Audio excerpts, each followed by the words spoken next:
അപ്പോൾ ഇന്ന് തുടങ്ങി നമ്മൾ കുറേ പഴയ കാല രുചികളുടെ കുറേ റെസിപ്പീസാണ് ഷെയർ ചെയ്യുന്നത്. അതിലാദ്യമായി പാലക്കാടൻ ഉരുട്ടിസമ്മന്തി അഥവാ പാലക്കാടൻ ഉഴുന്നു ചമ്മന്തി, സമ്മന്തി എന്ന പേരിൽ അറിയപ്പെടുന്ന നല്ല രുചിയുള്ള ഒരു ചമ്മന്തിയുടെ റെസിപ്പിയാണ്. അപ്പോൾ എല്ലാവരും ഉണ്ടാക്കി നോക്കുക. പെട്ടെന്ന് തന്നെ ഇതെങ്ങനെയാണ് തയ്യാറാക്കി എടുക്കുന്നതെന്നുള്ളത് നോക്കാം. അപ്പോൾ ഈ ഒരു ചമ്മന്തി തയ്യാറാക്കി എടുക്കുന്നതിന് വേണ്ടിയിട്ട് ഒരു പാൻ വെച്ച് അതൊന്ന് ചൂടായി വരുന്ന സമയത്ത് ഇതിലോട്ടേക്ക് നമുക്ക് വെളിച്ചെണ്ണ ഒഴിച്ചു കൊടുക്കാം. ഞാൻ ഏകദേശം ഒരു 2 ടേബിൾ സ്പൂണോളം എണ്ണ ഒഴിച്ചിട്ടുണ്ട്. എണ്ണ നന്നായിട്ട് ചൂടായി വരുന്ന സമയത്ത് ഒരു 1/4 കപ്പ് ഉഴുന്നുപരിപ്പ്, അത് മുഴുവനായിട്ടോ അതല്ലെങ്കിൽ പൊട്ടിയിട്ടുള്ള ഇതുപോലുള്ളതോ ഏത് വേണമെങ്കിലും ഉപയോഗിക്കാം കേട്ടോ. ഉഴുന്ന് പരിപ്പ് നമ്മൾ ഒന്ന് വറുത്തെടുക്കണം. വറുത്തെടുക്കുന്ന ഒരു പാകം എന്ന് പറയുന്നത് ഒരു ഗോൾഡൻ കളർ ആകുന്ന ഒരു പാകം ഉണ്ടല്ലോ, ഏകദേശം ഇതുപോലെ ഈ ഒരു പാകത്തിനാകുന്ന രീതിയിൽ വേണം നമ്മൾ വറുത്തെടുക്കാൻ വേണ്ടിയിട്ട്.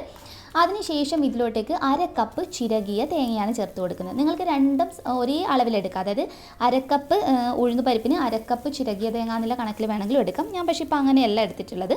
1/4 കപ്പ് ഉഴുന്ന് പരിപ്പും 1/2 കപ്പ് ചിരകിയ തേങ്ങയും. എന്നിട്ട് നമ്മളിത് വറുത്തെടുക്കുന്ന ഒരു പാകം എന്ന് പറയുന്നത് ഇതിൻ്റെ കളർ മാറിയിട്ട് നേരത്തെ പറഞ്ഞതുപോലെ തന്നെ ഒരു ഗോൾഡൻ കളറാകണം. അപ്പോൾ ഇവിടെ ശ്രദ്ധിക്കാനുള്ള ഒരു കാര്യം, ലോ ഫ്ലെയിമിൽ ഇട്ടിട്ട് വേണം നമ്മൾ ചെയ്തെടുക്കാൻ വേണ്ടിയിട്ട്. അതല്ലെങ്കിൽ ഈ ഉഴുന്ന് പരിപ്പ് പെട്ടെന്ന് അങ്ങ് കരിഞ്ഞു പോകും. തേങ്ങയാണെങ്കിൽ കറക്റ്റ് പാകത്തിന് നമുക്ക് കിട്ടില്ല.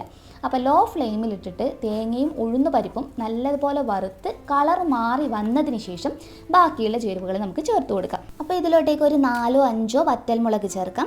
അതിൻ്റെ കൂടെ ഒരു ചെറിയ കഷ്ണം പുളി, അപ്പോൾ പുളിയുടെ കുരുവൊക്കെ ഒന്ന് കളഞ്ഞിട്ട് ഉപയോഗിക്കാം കേട്ടോ.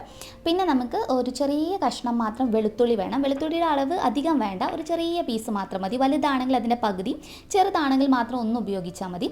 ചെറിയുള്ളി 2-3 എണ്ണം ധാരാളമാണ്, അതിൽ കൂടുതൽ ഉപയോഗിക്കേണ്ട. പിന്നെ ഒരു തണ്ട് കറിവേപ്പില. ഇത്രയും ചേർത്തതിന് ശേഷം നമ്മൾ ഒരു ലോ ടു മീഡിയം ഫ്ലെയിമിലിട്ടിട്ട് തന്നെ ഇതും ഒന്ന് വറുത്തെടുക്കുക. അതായത് നമ്മൾ ഈ തേങ്ങയും ഉഴുന്നുപരിപ്പും ഒന്നും കരിഞ്ഞു പോകാതിരിക്കാൻ മാത്രം ഒന്ന് ശ്രദ്ധിച്ചാൽ മതി.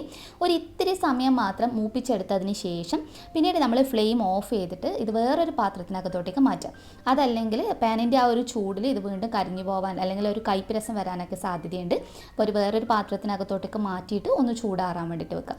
ചൂടാറിയതിന് ശേഷം നമുക്കിതൊരു മിക്സിയുടെ ജാറിനകത്തോട്ടേക്ക് ചേർത്തിട്ട് ഒട്ടും വെള്ളം ചേർക്കാതെ ഇതൊന്ന് അരച്ചെടുക്കണം. അപ്പോൾ ഇപ്പം ഞാൻ ഉപ്പൊന്നും ചേർത്തിട്ടില്ല ഇതിനകത്ത്. ആദ്യം നമുക്കിതൊന്ന് അരച്ചെടുക്കാം. ഒന്ന് അരച്ചെടുത്ത് ഒന്ന് ജസ്റ്റ് ഇങ്ങനെ പൊടിഞ്ഞ ആ ഒരു പാകമാവുന്ന സമയത്ത് 1 ടീസ്പൂണോ 2 ടീസ്പൂണോ വളരെ കുറച്ച് വെള്ളം മാത്രമേ ഉപയോഗിക്കാൻ പാടുള്ളൂ. നമ്മൾ വെള്ളത്തിൻ്റെ അളവ് കൂട്ടി ചെയ്ത് കഴിഞ്ഞാൽ ആ ഉഴുന്ന് നമ്മൾ വറുത്തതിൻ്റെ ആ ഒരു ടേസ്റ്റൊക്കെ ശരിക്കും കിട്ടില്ല കേട്ടോ. അപ്പോൾ അതുകൊണ്ട് തന്നെ വെള്ളം കുറച്ച് അരച്ചെടുക്കുക. ഞാനിപ്പോൾ ഇവിടെ 1 ടേബിൾ സ്പൂൺ വെള്ളമേ മുഴുവനായിട്ട് ഉപയോഗിച്ചിട്ടുള്ളൂ. എന്നിട്ട് അരച്ചെടുക്കാൻ വേണ്ടിയിട്ട്. അപ്പോൾ ഒന്ന് ഒതുക്കിയെടുത്തതിന് ശേഷം നിങ്ങൾ ആവശ്യത്തിനുള്ള ഉപ്പ് ചേർത്ത് കൊടുത്തിട്ട് ഒന്നുകൂടി ഒന്ന് അരച്ചെടുത്താൽ മതി. അപ്പോൾ അരച്ചെടുത്തിട്ട് ഞാനൊരു പാത്രത്തിലോട്ടേക്ക് ചേർത്തിട്ടുള്ളതാണ്. ഒരു ഇത്തിരി ഉപ്പ് കൂടി ഞാൻ ഉപയോഗിച്ചിട്ടുണ്ട് കേട്ടോ. ഇനി നല്ലതുപോലെ ഉരുട്ടിയെടുക്കുക. നമ്മുടെ ഉരുട്ടി സമ്മന്തി എന്ന് പറയുമ്പോൾ നല്ലതുപോലെ കൈ വെച്ച് അങ്ങ് ഉരുട്ടി നല്ലതുപോലെ ഒന്ന് തയ്യാറാക്കി എടുക്കുക. ശരിക്കും ഉണ്ടല്ലോ ഈ ഉഴുന്ന് പരിപ്പും നമ്മുടെ ഈ ഒരു തേങ്ങയൊക്കെ വറുക്കുമ്പം വരുന്ന ഒരു മണം തന്നെ നമുക്ക് ശരിക്കും എന്താ പറയുക, നമ്മൾ വീട്ടിൽ നിന്ന് ഇപ്പോൾ വറുക്കുന്ന സമയത്ത് അത്രയധികം ദൂരത്തോട്ടേക്ക് അതിൻ്റെ ഒരു മണം പോകുന്നുള്ളതാണ്.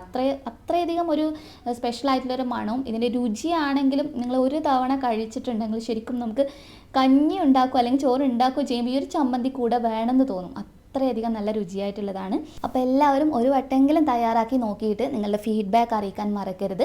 നെക്സ്റ്റ് വീഡിയോയിൽ നമുക്ക് വീണ്ടും നല്ലൊരു ട്രഡീഷണൽ പഴയ കാല റെസിപ്പി ആയിട്ട് വീണ്ടും കാണാം. അതുവരെ ടേക്ക് കെയർ, ബൈ ബൈ.